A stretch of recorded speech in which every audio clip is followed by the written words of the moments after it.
Au croisement des quartiers Bellevue-Chaudenay-Sainte-Anne et d'Hervallières-Zola, la nouvelle médiathèque Lisa Bresner se voit de loin avec ses voiles colorées.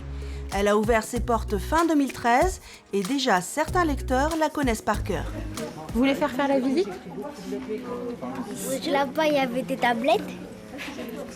Et là-bas, c'est un coin bébé bibliothèque. Et il y a des toilettes là-bas et là-bas. Et il y a des ordinateurs aussi pour regarder des films ou des vidéos. Et il y a des DVD, les tickets verts, on n'a pas le droit de les prendre et les blancs aussi. Cette visite improvisée est le fruit du travail des participants de l'atelier citoyen. Durant 1 an et demi, ils se sont concertés et donné leurs avis sur l'accessibilité, l'intergénérationnel, l'accent social ou encore les collections. Le choix du nom de la médiathèque Lisa Bresner a également été proposé aux habitants. On souhaitait justement que les enfants, les jeunes aient envie de venir et n'aient pas l'impression que ce soit un lieu fermé, un lieu sévère. Alors on avait pensé aux couleurs qui peuvent attirer, le fait qu'elles soient aussi très lumineuses, que ce soit transparent. Et puis on avait pensé aussi à un endroit qui pourrait être éventuellement fermé, mais dans lequel ils pourraient se poser un petit peu, justement, faire un peu plus de bruit sans déranger les personnes qui souhaitent avoir un petit peu de silence aussi.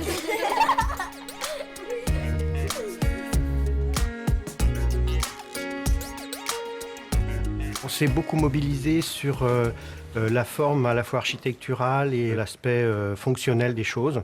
C'est un équipement vraiment attractif qui donne envie d'entrer. Et puis le confort des meubles, la VOD, les 36 ordinateurs, les tablettes numériques et j'en passe. Tout ça faisait partie d'un équipement qui nous paraît digne d'une médiathèque du XXIe siècle.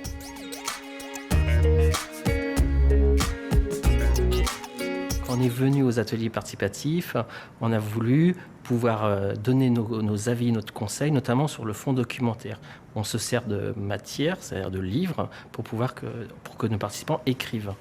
Donc pour ça, on utilise beaucoup de poésie bilingue, des livres de cuisine, donc des livres notamment venant d'autres pays, sont des portes d'entrée pour nous et donc pour eux.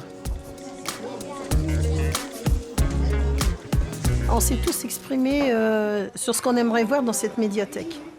Donc on a fait une liste de toutes les idées, on a trié.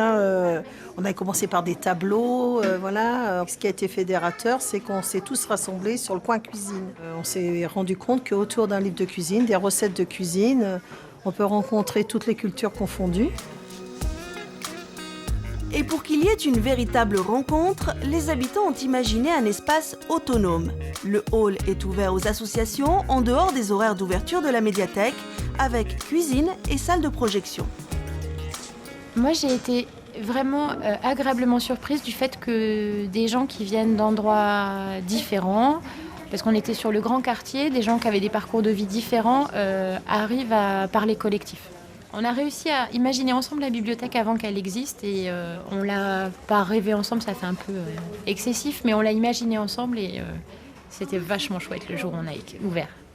Parce que ça ressemblait à ce que les gens avaient dans leur tête, ça ressemblait à ce que moi et mon équipe on avait dans la tête, donc au final c'est bien.